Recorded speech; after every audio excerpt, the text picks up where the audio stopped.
Hello, my name is Omar Tejada, and I'm doing this for Human Communications, and I'm doing my formative essay, and my title is Prostitution in Modern Society. Prostitution is the oldest profession in the world. Prostitution is defined as the practice of engaging in sexual activity with someone for payment. This profession has been around since the beginning of human civilization and is often generates negative feedback when spoken of. Most prostitutes are women of a variety of ages, starting from the age of 13 and up. But what do we think when we hear the word prostitution? Well, most of us would think whores, pimps, money, sex, and women. But what if we change that a little bit? What if we would say the words sex slave, human trafficking, kidnapping of young children? Wouldn't our thoughts drastically change when we hear those different but similar words by definition? Prostitution is illegal in many countries in the world, but it's also very popular in developed countries like the US, Canada, and the United Kingdom. On average, prostitutes start this line of work by the age of 13, whether forced or by choice.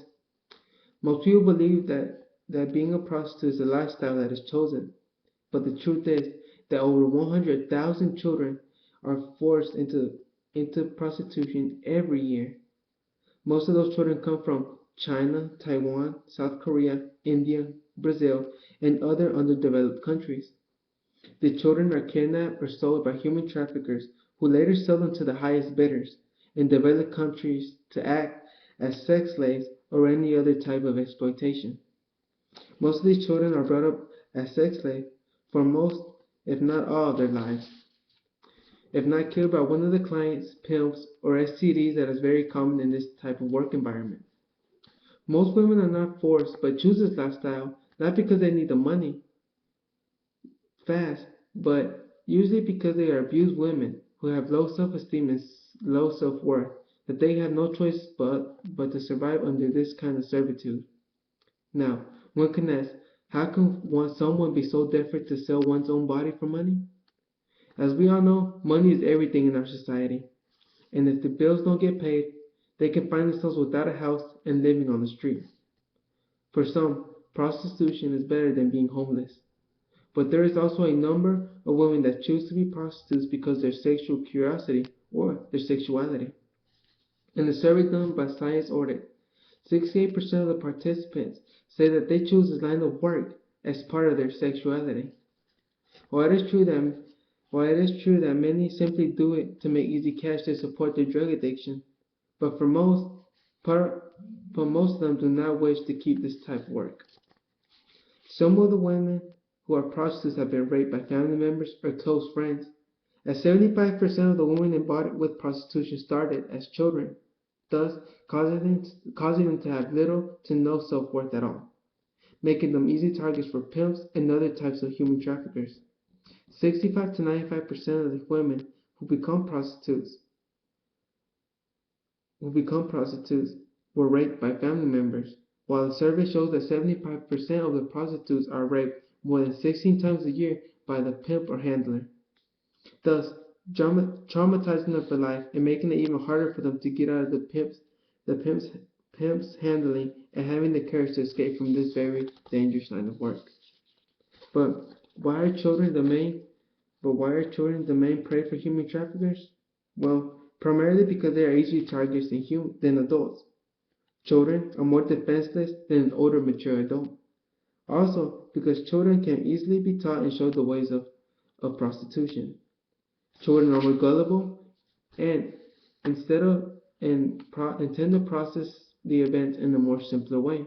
They just seem to accept that all there is in life and their living is prostitution.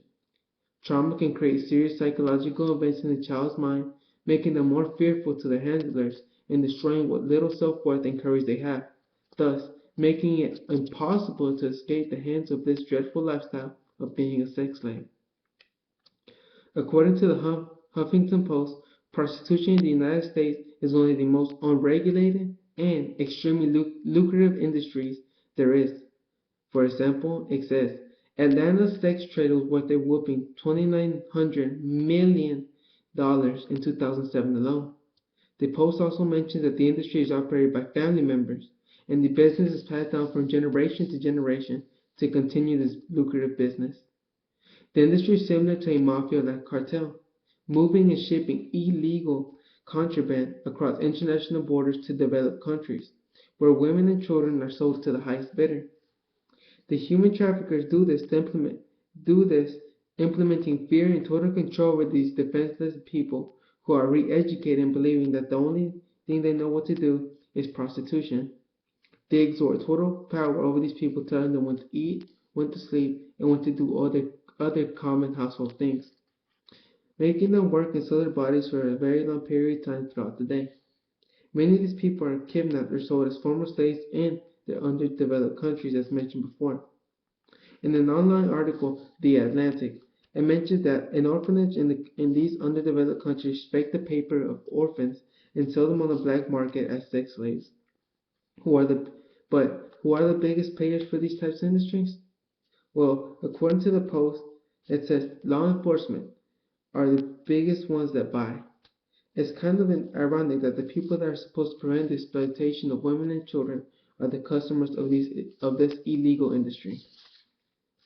So what is being done to help fight prostitution? Well, throughout the state of Georgia, officials are increasing how law enforcement officers deal with this case. Also, they are promoting more public awareness about the fact that the issue does exist, and also giving out examples of what to look for to help prevent the further exploitation of children and of adult women alike. The United States has implemented several federal anti-trafficking efforts like the 2013 Federal Strategic Action Plan for Victims of Human Trafficking was made to increase collaboration between government agencies to combat human trafficking and to also help victims of such illegal corporations. The Department for Homeland Security has implemented more tactics to help fight human smugglers and to catch them in the act of smuggling humans across the border for the purpose of becoming sex slaves. The justice system has also implemented several laws to help the victims of such crimes. They also increased the penalty if found guilty of such crimes, and also has made a task force to help rescue children who have been caught by these human traffickers. In conclusion, prostitution can be optional or forced. Whether we want to or not, we can argue the fact that this issue is going on around us. We can't turn a blind eye to the fact that prostitution and human trafficking affects us, whether directly or indirectly. The reality is that children and adults are forced to be sex slaves for the greed and pleasure of others, and that people are willing to make other people suffer or die to their own benefit and becoming richer. Thank you.